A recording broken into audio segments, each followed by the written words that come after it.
Then Jacob called his sons and said, Gather yourselves together, that I may tell you what shall happen to you in days to come.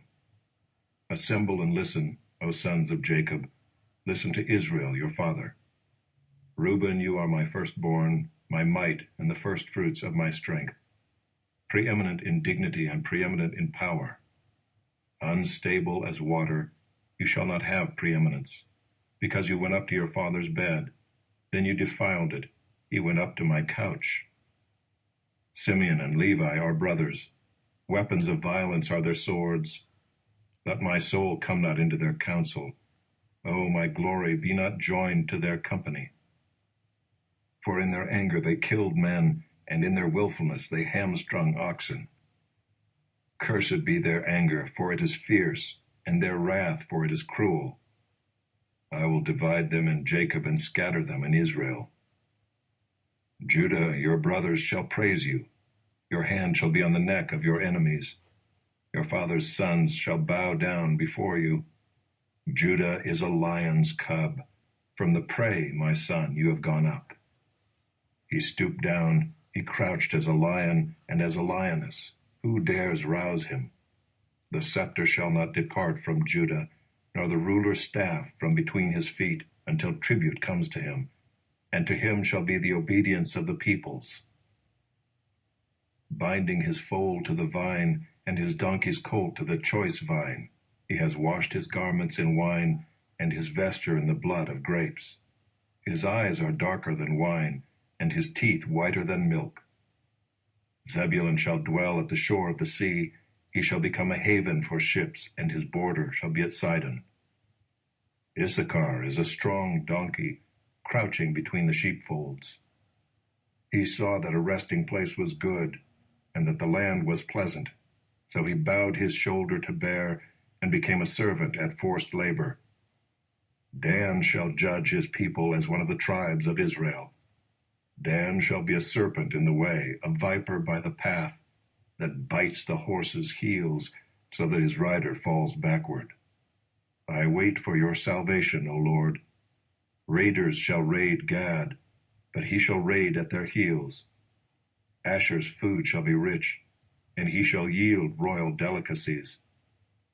Naphtali is a doe let loose that bears beautiful fawns. Joseph is a fruitful bough by a spring. His branches run over the wall. The archers bitterly attacked him, shot at him, and harassed him severely. Yet his bow remained unmoved.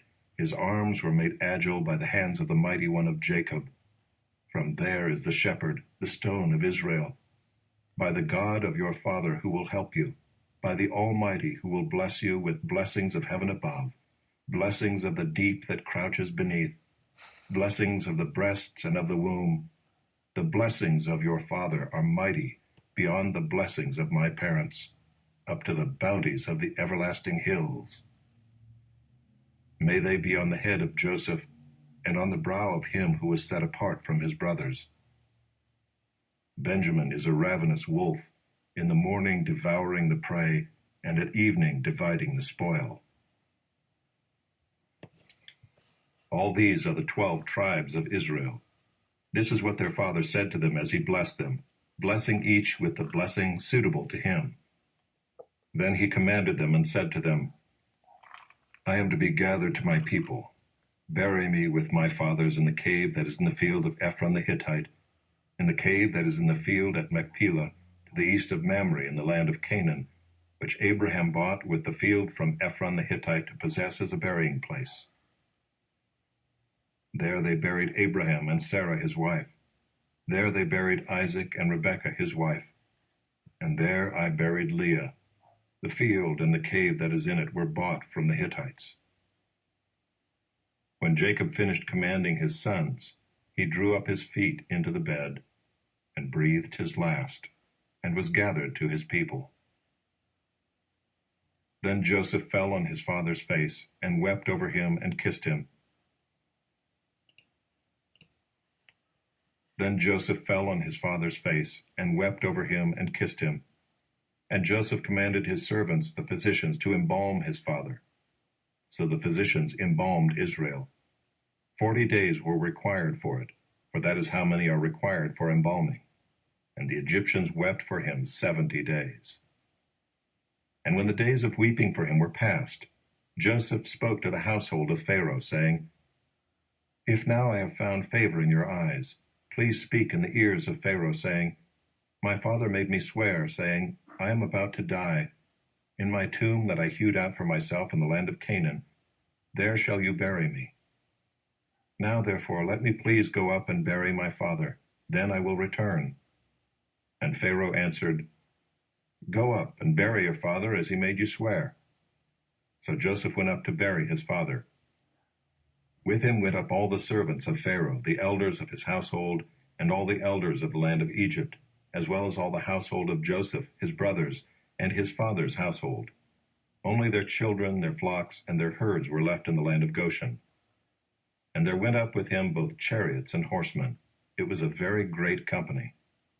When they came to the threshing floor of Atad, which is beyond the Jordan, they lamented there with a very great and grievous lamentation. And he made a mourning for his father 7 days.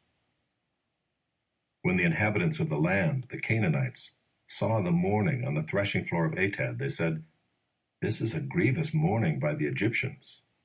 Therefore the place was named Abel Mizraim. It is beyond the Jordan. Thus his sons did for him as he had commanded them. For his sons carried him to the land of Canaan, and buried him in the cave of the field at Machpelah to the east of Mamre, which Abraham bought with the field from Ephron the Hittite to possess as a burying place. After he had buried his father, Joseph returned to Egypt with his brothers and all who had gone up with him to bury his father.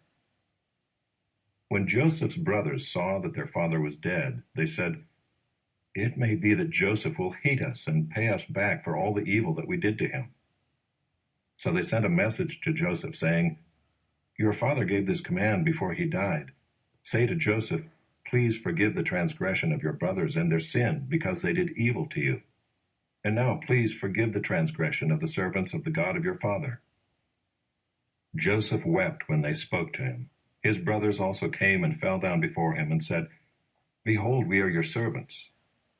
But Joseph said to them, Do not fear, for am I in the place of God? As for you, you meant evil against me, but God meant it for good, to bring it about that many people should be kept alive as they are today. So do not fear. I will provide for you and your little ones. Thus he comforted them and spoke kindly to them.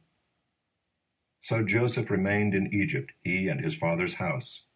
Joseph lived 110 years.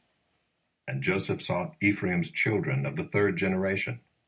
The children also of Machir the son of Manasseh were counted as Joseph's own. And Joseph said to his brothers, I am about to die, but God will visit you and bring you up out of this land, to the land that he swore to Abraham, to Isaac, and to Jacob.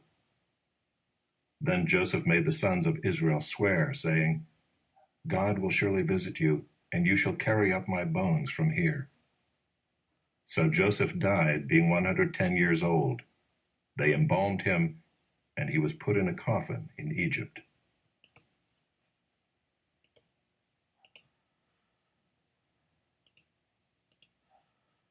A Psalm of David. The earth is the Lord's, and the fullness thereof, the world and those who dwell therein. For he has founded it upon the seas, and established it upon the rivers. Who shall ascend the hill of the Lord? And who shall stand in his holy place? He who has clean hands and a pure heart, who does not lift up his soul to what is false, and does not swear deceitfully. He will receive blessing from the Lord and righteousness from the God of his salvation. Such is the generation of those who seek him, who seek the face of the God of Jacob. Selah. Lift up your heads, O gates, and be lifted up, O ancient doors, that the King of glory may come in. Who is this King of glory? The Lord, strong and mighty, the Lord, mighty in battle. Lift up your heads, O gates, and lift them up, O ancient doors, that the King of glory may come in. Who is this King of glory? The Lord of hosts. He is the King of glory. Selah.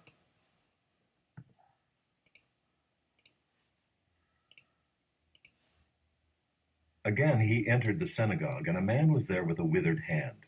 And they watched Jesus to see whether he would heal him on the Sabbath, so that they might accuse him.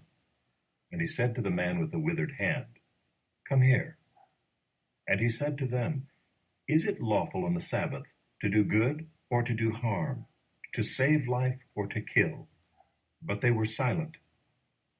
And he looked around at them with anger, grieved at their hardness of heart, and said to the man, "Stretch out your hand."